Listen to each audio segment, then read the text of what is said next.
cliente acepta nuestra propuesta, a la cual nos pueden llamar o simplemente lo visitamos, nosotros lo que hacemos para un lote específico es hacer la visita ocular, o sea, hacer un diagnóstico visual, en donde le preguntamos al productor su historia del lote, cultivos, rendimiento, más allá de datos que podamos tener por coordenadas geológicos del suelo y climatológico de los últimos tiempos. En función de eso, nosotros sabemos frente a qué situación estamos, y después, dependiendo del cultivo que el productor pueda tener necesidad de hacer en ese lote, nosotros generalmente para recomendar este producto nos basamos en un análisis de suelo. En el suelo nosotros tenemos lo que es la parte, el nivel de fósforo fundamentalmente. Tenemos un fósforo disponible que se mide mediante un método Bray y un fósforo total que es el disponible más,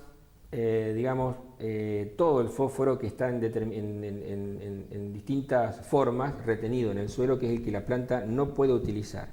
Normalmente nosotros, como jugamos con el fósforo disponible, decimos que un suelo está pobre o más rico de acuerdo a los niveles.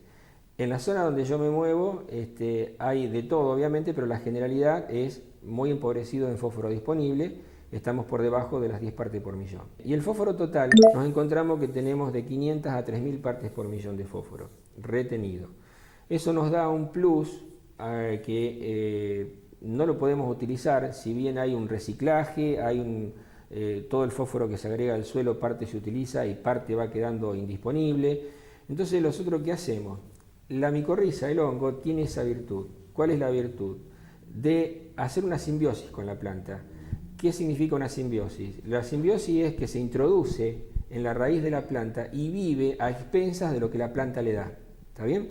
Durante un primer tiempo. Transcurrido ese tiempo, el hongo, la planta le dice, bueno, che, ya estuviste un ratito viviendo a expensas de mí, ahora alimentame vos. Entonces, los micelios del hongo, a través de un gran complejo bioquímico, muy complejo, lo que hace es solubiliza ese fósforo total retenido, indisoluble para la planta, y se lo transporta y se lo entrega a la planta. Entonces, de allí la planta le elabora ese fósforo en fotosintatos, se los da al hongo para su alimentación, y el hongo la nutre a través de su micelio, no solamente de esta solubilización del fósforo retenido, sino que también el efecto hormonal y de microelementos que en un momento yo le expliqué, en donde produjo una gran masa radicular conjuntamente con el desarrollo de los micelios del hongo. Entonces lo que hacemos es explorar distintas profundidades del suelo, entonces ya ahí intervenimos como un cincel biológico, ¿está bien? Porque empezamos a explorar distintos estratos de suelo,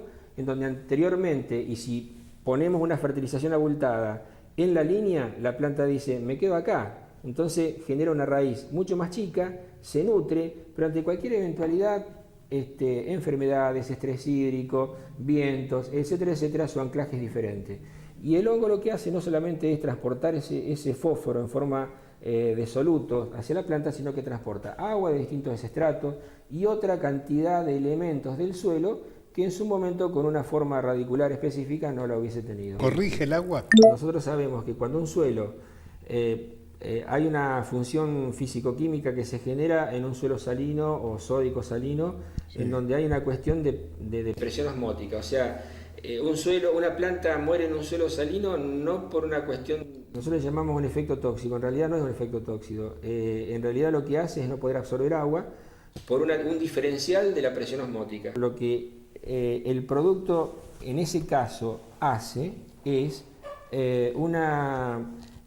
aumentar, digamos, de manera muy pronunciada lo que es la superficie radicular y lo que es la superficie válida para absorber agua, por ejemplo, el número de pelos absorbentes.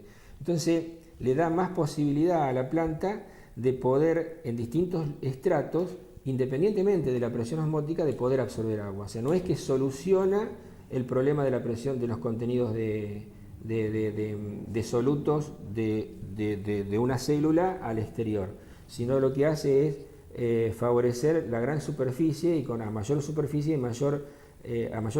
de pelos absorbentes y de raíz expuesta a absorber, puede tener más ventaja que en otro caso.